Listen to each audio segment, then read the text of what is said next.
வணக்கம். செல்வகுமாரின் அதிகாலை வானிலை ஆய்வறிக்கை. அதிகாரப்பூர்வ வானிலை அறிக்கைக்கு இந்திய வானிலை ஆராய்ச்சித்துறை அறிக்கையை பார்க்கவும்.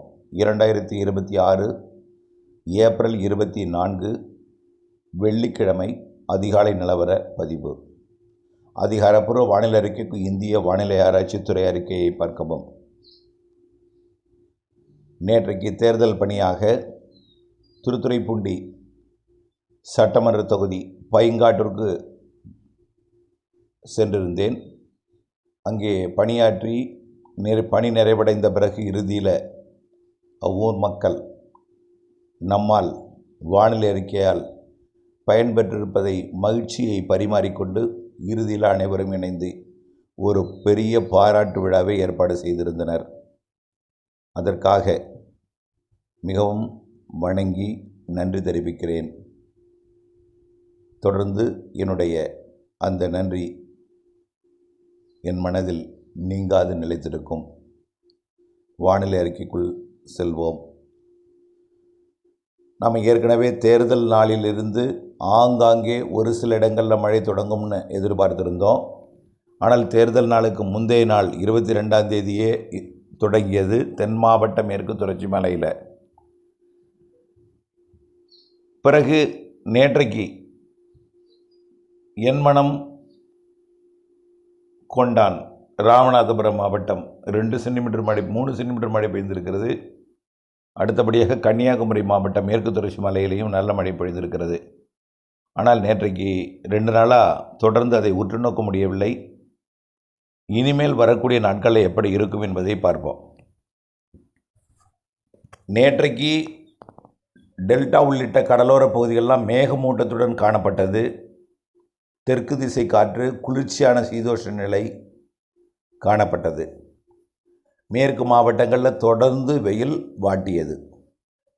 காரணம், தற்பொழுது தமிழ்நாட்டுக்கு கிழக்கே நீடித்து கொண்டிருக்கூடிய உயரழுத்தம் வலுவாக நீடித்து கொண்டிருக்கிறது. தென்கிழக்கு திசை காற்று டெல்டா மற்றும் தென்கடலோரத்தில் நுழைந்த காரணத்தினாலே தென் மாவட்டங்களின் கடலோர பகுதிகளிலையும் தென் மாவட்டங்களின் மேற்கு தொடர்ச்சி மலைப்பகுதிகளிலையும் மழை காணப்பட்டது. டெல்டாவிலே சில இடங்களில் தூறல் காணப்பட்டது. மேகமூட்டம் பரவலாக காணப்பட்டது. குளிர்ந்த சீதோஷ்ண நிலை, புழுக்கமான நேரம் சில நேரத்திலையும் பெரும்பாலும் ஒரு தெற்கு திசை காற்றும் இதமாக இருந்தது. வெயில் சுட்டரிக்கவில்லை நேற்றைக்கு டெல்டா மாவட்டங்களில். ஆனால் மேற்கே போக போக வெயில் சுட்டரித்தது. இப்போது படிப்படியாக மழை தொடங்க போகிறது. வெயில் இருக்கும். வெயிலுக்கு பின் மாலை இரவு மழைப்பொழிவு இந்த மாத இறுதி நாட்கள்லையும் மே 1, 2, 3 இன்னும் கொஞ்சம் பரப்பளையும் நல்லாவே கூடும். மே 3ஆம் தேதி 4ஆம் தேதியிலிருந்து நல்லாவே மழைப்பொழிவு மேற்கு மாவட்டங்கள், தென் மாவட்டங்கள், கர்நாடக எல்லையோர மாவட்டங்கள், அனைத்து உள் மாவட்டங்களையும் மழை தொடங்கிடும். நல்ல மழையே தொடங்கிடும். அரபிக்கடலின் தெற்கு பகுதியிலையும் வங்கக்கடலின் தெற்கு பகுதியிலையும் 2 வேறு காற்றழுத்த தாழ்வு நிலை பகுதிகள் உருவாகி இருக்கிறது. ஏதாவது ஒன்றாவது மண்டலமாக மாறும் என்றும் ஒன்று தீவிர தாழ்வு பகுதியாக மாறும் என்றும் எதிர்பார்க்கப்படுகிறது. இது வங்கக்கடலிலே கேரள கடலோரத்தை ஒட்டி வடக்கு நோக்கி நகரவும் அரபிக்கடலிலே கேரள கடலோரத்தை விட்டு வடக்கு நோக்கி நகரவும், வங்கக்கடலில் அந்தமான் மற்றும் சுமத்ரா இடைப்பட்ட பகுதியில் உருவாக்கி அது தமிழ்நாட்டிற்கு சற்று சாதகத்தை கொடுத்துவிட்டு அப்பால் நகரவும் வாய்ப்பு இருக்குது. இருந்தாலும் அரபிக்கடல் நிகழ்வும் வங்கக்கடல் நிகழ்வும் இருவேறு பக்கத்தில் இணைந்து கொண்டு வடக்கு நோக்கி நகரும் பொழுது அரபிக்கடலில் வடக்கே நீடிக்கக்கூடிய உயரழுத்தமும் வங்கக்கடலில் வடக்கே நீடிக்கக்கூடிய உயரழுத்தமும் தமிழ்நாட்டிற்கு மாலை இரவு வெப்பச்சலன இடிமழை பொழிவை தீவிரப்படுத்தும். அதாவது கொஞ்சம் அதோட காற்றின் போக்கில் வழித்தடத்தை மாற்றி தமிழ்நாட்டின் ஊடாக மாலை இரவு இடிமழை பொழிவை கொண்டு வரும் வகையில் அமையிருக்கிறது. தமிழ்நாட்டுக்கு மட்டுமல்ல, கேரளா நம்பர் 1 இடத்தை பிடிக்கும். கேரளா ஒட்டிய தமிழ்நாட்டின் எல்லையோர மாவட்டங்கள் நல்ல மழை, கனமழை காத்திருக்கு. மே மாத முதல் வாரத்தின் பிற்பகுதி 2வது வாரம். அடுத்தது பார்த்திங்கன்னா ஒட்டுமொத்த தென் மாவட்டங்கள், மேற்கு மாவட்டங்கள், கர்நாடக எல்லையோர மாவட்டங்களுக்கும் கனமழை காத்திருக்கு. படிப்படியாக அது டெல்டா மாவட்டங்கள் மற்றும் வட உள் மாவட்டங்களுக்கும் இறுதியில், அதாவது தொடர்ந்து மழை இருந்து கொண்டிருந்தாலும் நல்ல ஒரு பரவலான மழை டெல்டா மற்றும் வடகடலோர மாவட்டங்களுக்கெல்லாம் அக்னி நட்சத்திர காலத்தில் கொடுக்க போகிறது. அதாவது 4ஆம் தேதிக்கு மேல் 15ஆம் தேதி வரைக்கும் நல்ல ஒரு மழைப்பொழிவு தெரிகிறது. முதல் வாரத்தின் பிற்பகுதி 2வது வாரம். அப்படியே அடுத்தடுத்த நிகழ்வுகளும் காத்திருக்கு. நான் 15ஆம் தேதி வரைக்கும் உறுதிப்படுத்தியிருக்கிறேன். அதுக்கு பிறகும் மே மாதத்தில் மழை இருக்குது. அக்னியில் மாலை இரவு இடிமழை பொழிவு உறுதியாகி இருக்கு. அக்னி நட்சத்திரம் தொடங்கக்கூடிய நாள் 4ஆம் தேதி. அதிலிருந்து படிப்படியாக அக்னி நட்சத்திரம் என்றாலே நீங்கள் கடும் வெயில் இருக்கும்னு அச்சப்பட்டு இருந்தீங்க.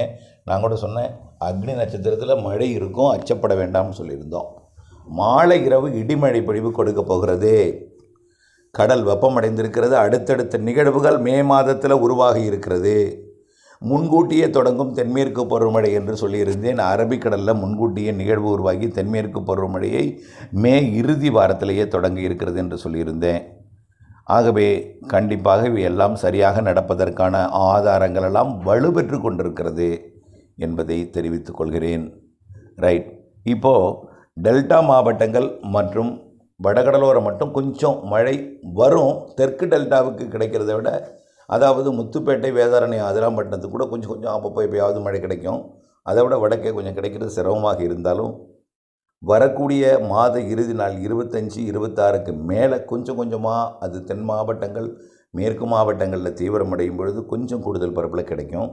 ஆனால் மேகமூட்டத்துடன் கூடிய வானிலையும், குறைவான ஒரு மந்தமான வானிலையும், வெப்பமும் இருக்கும். ஆனால் மேற்கு மாவட்டங்களில் கொஞ்சம் 100 டிகிரிக்கு மேலே தான் இருக்கும். ஆனால் 104, 105 போனது என்பது 100 டிகிரியை ஒட்டி 102க்குள்ளே இருக்கும். ஆனால் வரக்கூடிய மே மாதம் முதல் வாரத்திலிருந்து, முதல் நாளிலிருந்து நல்லாவே குறைய தொடங்கினோம். இந்த மாதம் 25ஆம் தேதிக்கு மேலேயே குறையும் சொல்லியிருந்தோம். அது 100 டிகிரியை ஒட்டி குறையும்.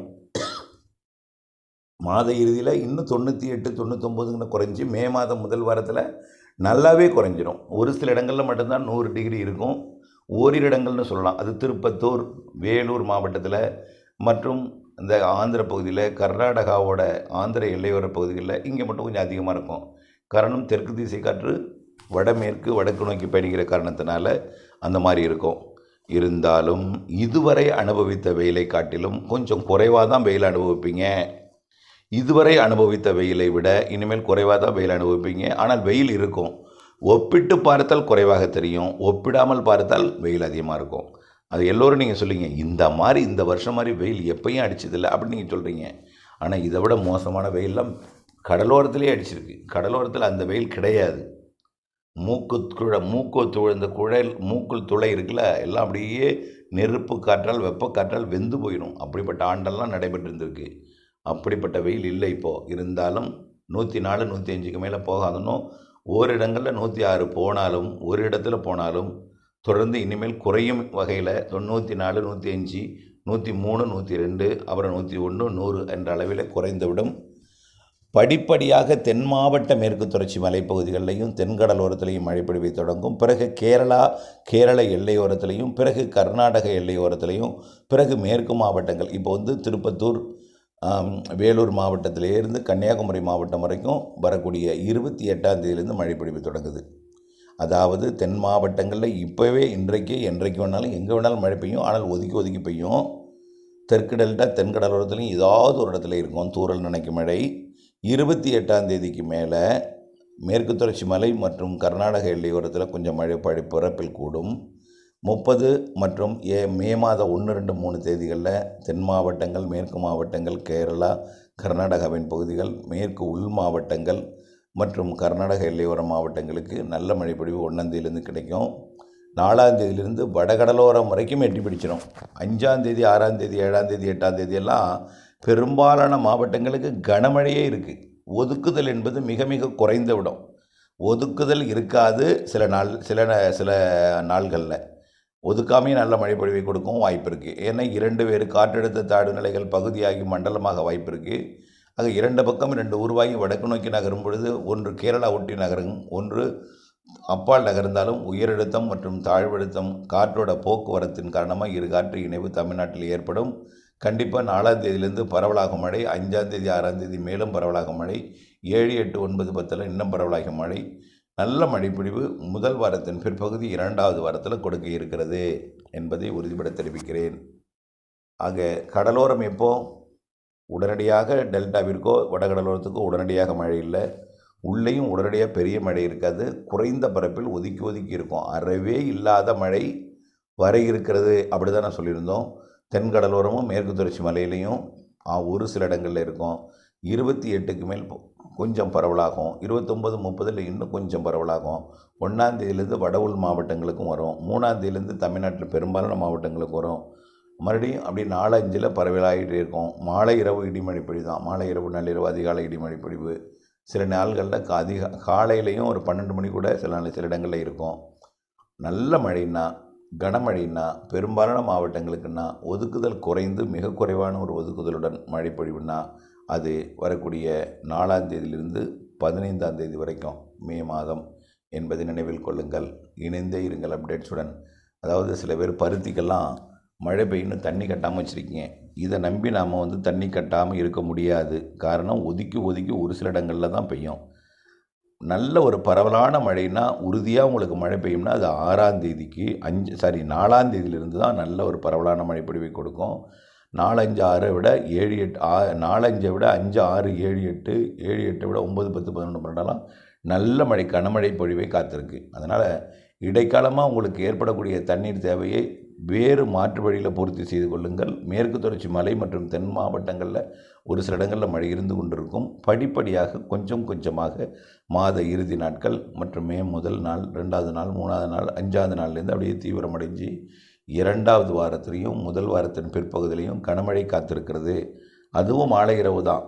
அது நேரடியாக கடந்து கொடுக்காமல் எங்கேயோ இருக்கும் நிகழ்வு, கேரளா கடற்கரைக்கு கனமழை கொடுக்கும் நிகழ்வு அப்படியே உள்ளே இரு காற்று இணைவால், கிழக்கு மேற்கு திசை காற்று இணைவால் மழைப்பொழிவை கொடுக்க செய்யும்.